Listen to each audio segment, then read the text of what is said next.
Right, lads, all right? Afternoon. Oh, warm, isn't it? Hey, warm. It's warm in this seat, I tell you. Been all right, Paul? I'm good, mate. Everyone ready? Yeah. Good to go. Duncan, I just wonder how you're going to feel when you step out tomorrow and you hear Goodison singing for the first time, Duncan Ferguson. Oh, an incredibly proud moment for me. It's everybody knows how I feel about the club, and I'll be incredibly proud, emotional, nervous, excited. Obviously, looking for a positive result. At the same time, I suppose there's disappointment as well that Marco has lost his job. So, how do you feel about how all that panned out yesterday? Yeah, absolutely. It's always it's not nice when a manager loses his job. We all felt for him. Everybody at the club, we supported him as best we could, and it's unfortunate that he's lost his job. But I think the results determine that, don't they? So it was a sad time. How have the players taken it as well? Yeah, mixed, as you can imagine. You know what I mean? Nobody likes to see the manager lose their job, me included, and the players were, it was a mixed feeling. But we've got to try and pick them up now. That's what football. The great thing about football is always another game, isn't there? When did you first find out then what was happening and what was your reaction when you were asked to take charge? Well, I found it last night. I don't know the actual time. It was maybe 7 o'clock or something at night. And obviously they told me that the manager had lost his job and they wanted me to step in. Of course, I never hesitated. So yeah, it was a proud moment for myself. It was exciting. Was it a difficult day yesterday? Because obviously there was a meeting with the players. What was said from Farhad Moshiri at that point? Were you under the impression that Marco was staying on? I had no idea, to be honest with you, because I wasn't in the meeting. To be perfectly honest with you, I wasn't in that. So I'm not quite sure what got said. All got said to me is that I was stepping in, and that was it. When you look at what's happened at the club over the last few years, and obviously with the changes of managers, why do you think that the club hasn't been able to find that kind of consistency of performance that is going to see it challenging where the club wants to be? I'm not quite sure on that. I don't know how I could answer that, really, to be honest with you. That's for other people to answer that, not myself. What then have you got to do to start changing this run of form around starting against Chelsea at the weekend? Yeah, obviously it's a difficult task because it's such a short period of time, but we've got to try and motivate the players and make sure that they know what's needed to play for this club. So we need to make sure that we're up for the fight, up for the match, and that's what we're trying to do at the moment. What's the key element then you feel you have to put right within that side at the moment?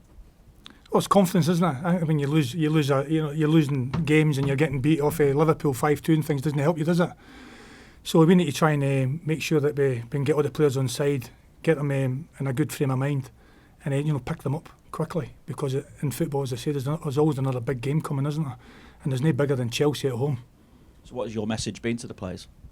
That really, move on. We need to move on. Unfortunately, that's football.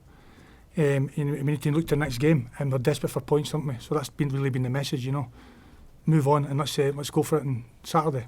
How was that training session today? Yeah, it was sharp, fine. The boys seemed okay. They trained well. Never looked like there was any problems. Looking a little bit further forward though, how would you describe the job facing the new manager coming in? Yeah, it was a fantastic club, isn't it? And who wouldn't want to be the Everton manager? So it's really attractive club. We're no many points off the mid-table, so if we can string a few results together, I'm sure we can start climbing that table, and it's a great job. So yeah, I'm sure there'll be many top managers looking for this job. I was going to say, what's still achievable this season? Because 7 points off 6th at the moment, a cup quarter final as well. It could go one or two ways still, couldn't it? Yeah, it sounds easy, doesn't it? Unfortunately, it's not quite like that. We're just looking for tomorrow, to be honest. Yeah, we're just looking to try and get some points tomorrow. That's all we're focusing on tomorrow. That's it. As you say, though, a big opportunity for whoever gets the job full-time. I just wonder what you make of the candidates being linked with it. Obviously, we've heard of David Moyes, Vitor Pereira, Pochettino, Ancelotti, Duncan Ferguson. Do you want it full-time? I don't think I'm a coach at the moment, you know what I mean? So I don't think that's something I'm really considering at the moment in time. I think the club will find a real top manager and attract to the club. Of course, it's a dream of mine to be the Everton manager, but I'm also realistic. And my main focus is tomorrow. And that's all my remit is tomorrow, to make sure we try and get that result. So whoever comes in, though, you'd like to work with in the future, moving forward I'm love to work with him, because I believe I'm a loyal guy. I've been loyal to the club, and I'd love to work with a new manager coming in. You know, that'll be up to him. But Any recommendation on the way to go? no, not really. Unfortunately, I've no. The club will make that decision, won't they? And I'm sure they'll make the right one. What is the key against this Chelsea side at the moment? Because Frank Lampard appears to be doing a pretty decent job there. So They're doing a great job, and obviously they're a top team, aren't they? That's why they're where they are in the league. We're not quite there yet, and we've just got to make sure that we compete. You know what I mean? Compete in every level. Make sure we cover every blade of grass and fight for every ball. You know what I mean? That's what we're looking to do, and then we'll put our game plan together, and then hopefully it'll come off. what are you still hoping as well from the fans at Goodison Park on the day? Well, we need them up for it. We really need them up for it. I think they know the position we're in the league. We've just lost a manager, and you know, we need to make sure that the atmosphere is spot on Saturday, and I'm sure the punters will be there for that. Injury-wise, any good news at all? No, unfortunately. No. Seamus, no. Delph, no. And the long-term injuries, no. Yerry Mina, is he a doubt as well? He's been assessed. He's a doubt, but you know, he's done a wee bit of training this morning, so you know, we're confident. And just that kind of sum up the look at the club at the moment. You know, Marco's time's been affected by injuries. There's been the VAR decisions this season as well. You can go back and maybe some of the recruitment in the summer, some targets were missed. Well, look, that's it is what it is. We are where we are, and you know, we've just got to try and concentrate on tomorrow, haven't we? And tomorrow's that's the focus. Tomorrow, what's been. It's in the past. Obviously, your family's well connected with this club as well. I mean, just because of your time here as a player, your kids still got season tickets? They have. They've still got them. Gladys Street, Lower Gladys Street. They'll be coming tomorrow. And of course, my brother-in-law, John Parrott, as you all know, will be there again. So, no, I've got a lot of connections here. What's it going to mean then as a family affair, as they're all at Goodison, you're taking the manager's spot in the dugout there? Yeah, I'm sure they'll be very nervous, like I will be.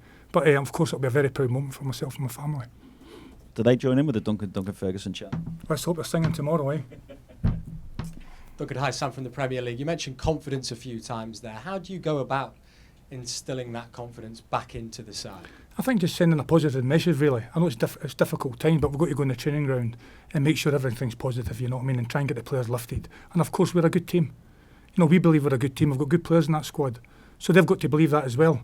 And we've got to go into the game believing that we can get results. And I think that's what we're doing this morning. That's what we did yesterday a little bit. So, you know, that's what we're looking to do. Just build the confidence. Spoken a little bit about Chelsea there. A word on the job that Frank Lampard's doing at the moment? Doing a very good job, isn't he? Has he got any tips?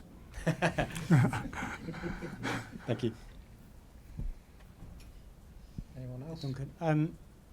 Obviously, when the club drops into the bottom three, it's always seen as some sort of crisis. But you've been here a long time now. Is the situation as bad as it's been made out?